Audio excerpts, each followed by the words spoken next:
My son is one of the most documented reincarnation cases within the United States.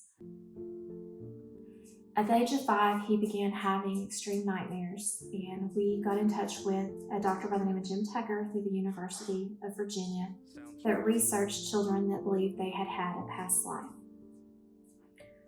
So that's kind of what got us interested in reincarnation to begin with. After going through many years of the documentary process and documenting in Ryan's own personal journal that I kept for several years about his stories and his nightmares, I kind of became curious as to who I might have been. Sounds right.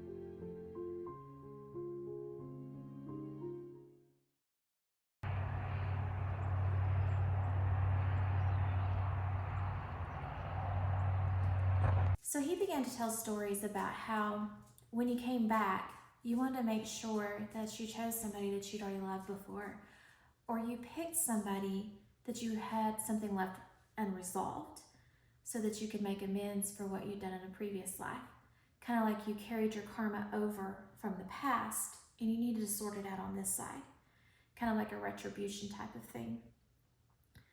So I had kind of became curious after his case was solved because I didn't have the recurring nightmares, I didn't have the dreams, but I have a 98% belief in reincarnation now.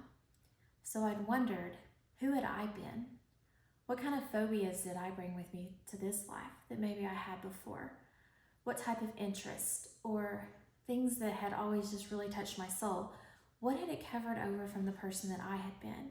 Because I'd seen the evidence in his personality from his previous person, and after talking to the family about the things he liked and the things he disliked.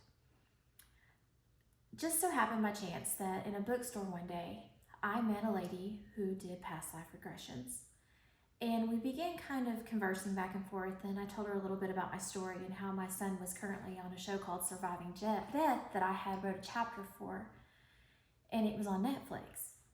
So the lady spoke with me for a few minutes, and about a week or two later, I got a phone call from her that she had actually watched his documentary and wanted to know if I would be interested in letting her do a past life regression on me and see if there was a connection. And I do past life regressions. I've done, probably several, we'll say several, but I've been thinking about past life regressions for a really long time. And I am also read tarot cards. I do palmistry. I am invested in numerology. I do numerology charts. I teach the rune stones. I teach tarot. I teach divination rods. I teach pendulums. So I kind of work in the spiritual realm, basically. I try to, which is nothing more than listening to your higher self, letting your agitation of this world settle down so that you can hear. Sometimes you'll even, I don't know about everybody, but sometimes I'll hear something and it'll direct me on what I need to be looking at. But I have a method of operation that I do. So when I begin a past life regression, I put somebody in a zero gravity chair and I cover them with blankets and let them get very comfortable. It's a quiet place. The temperature should be relatively warm, not too hot, not too cold.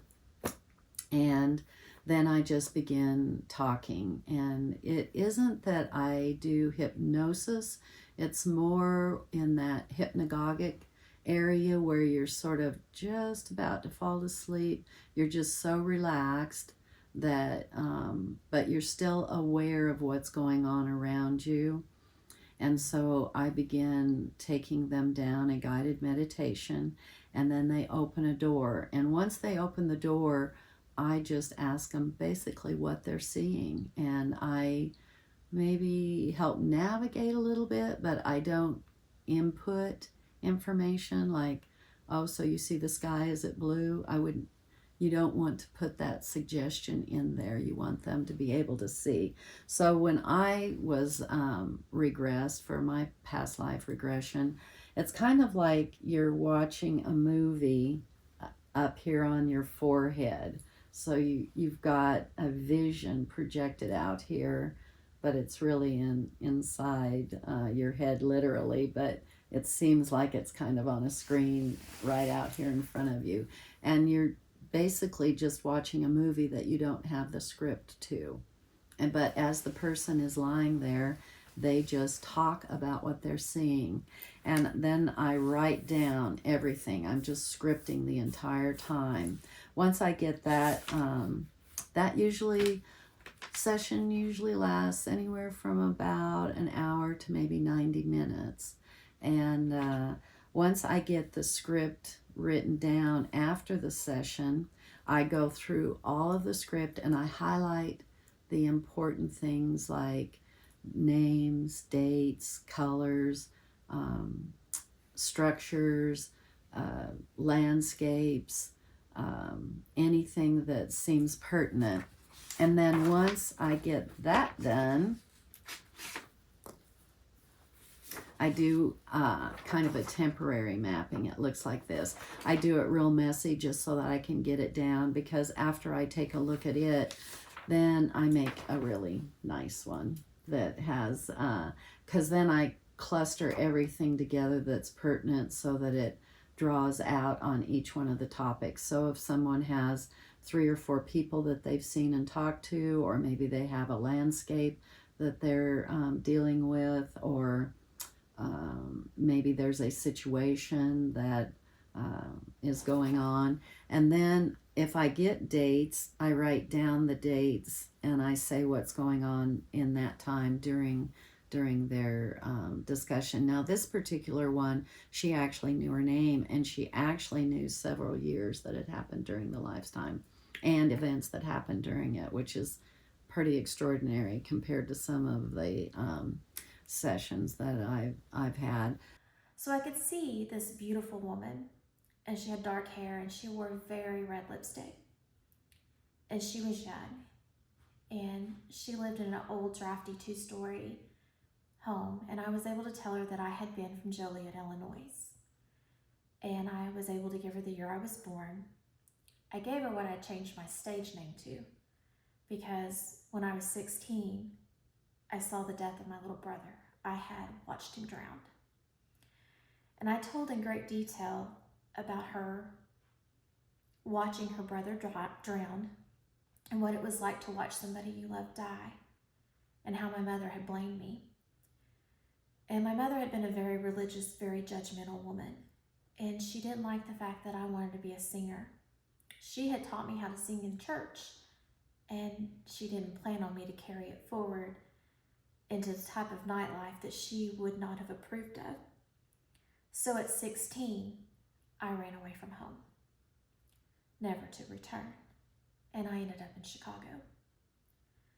I went on to tell her how I had met a man while I lived in Chicago, and I'd been young and I'd been beautiful, and I kept dwelling on the fact that I had red lipstick on, and that I could sing like a bird. And there was an older man, and he played the piano, and he was a black gentleman, and he watched me because it wasn't exactly the type of place that a young girl needed to be. And he treated me like a father, and he loved me. And then I believe my name started with an E, and I thought it was something like Eleanor, but I had changed it to Brandy because of all the bad things that had happened to me. I liked to drink, and Brandy became my drink of choice. So Brandy became my stage name. So she went on to the beautiful girl that met a man that told her that he could make her famous. That girl didn't know that he was married. She ended up pregnant with his child, and back then she had an abortion. She could never carry a baby to term after that. And she blamed herself. She hated herself because when she did get married to a respectable man, she couldn't give him children. And when she asked me who the man was, I told her he came back as my son in this lifetime because we had to make it right, because he was the reason why I couldn't have a baby. She asked me how I died, and I told her I had been 45 and that I had been in a car wreck and I'd had too much to drink, and that I was going to a party and I had an elegant dress on, and the dress had a scarf, and somehow when I hit whatever I impacted, the scarf ended up twisting around my neck. Because it was like I was looking at it through my own eyes, but just a different face. And probably for about 2 months, my neck hurt. And my throat would just hurt, and sometimes it would be like I couldn't breathe. So after having all that done, it kind of raised a lot of questions, because is it something that your mind created? Because I had never had the spontaneous memories like a child that's a proven reincarnation case. This was something where they had put me under a trance and asked me questions, but I could recall it just like it was watching a movie, just like the plot was something I'd seen a dozen times. And I felt the remorse, and I felt the grief, I felt the pain, I felt the impact, all of it. And so it kind of made you wonder, had there really been a lady from Joliet, Illinois that had been born in that time frame, and without knowing her full name, could you find her that many years later and trace it back to the person she had been? Or is it something that, like, psychologically, have you seen so many movies in your lifetime? Have you seen so many different TV shows or read so many different books? Did your mind create that? But at the time of having the regression done, it felt so real. And as I approached my 45th birthday, the weeks, probably a month leading up to it, I had a lot of anxiety. It was almost like in my mind, I knew that last time I only got to 45. So when asked, did she actually exist? How else are you going to find out unless you go to the place you believed you were from? Soundstripe.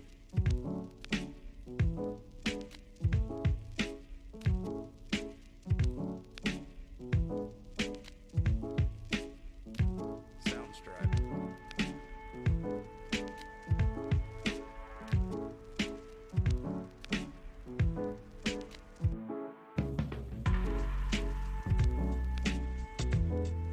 Soundstripe.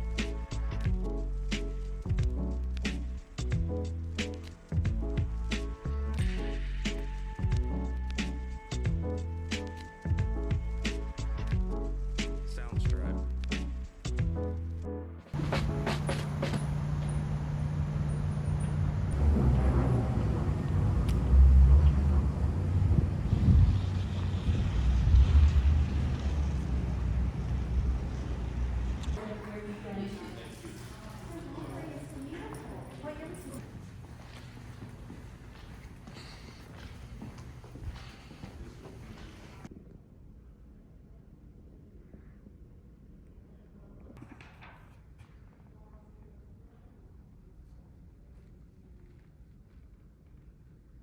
The senior year, she dropped out.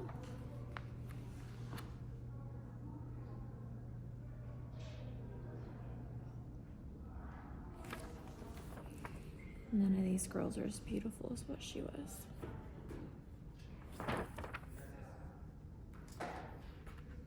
Ooh, they even had opera.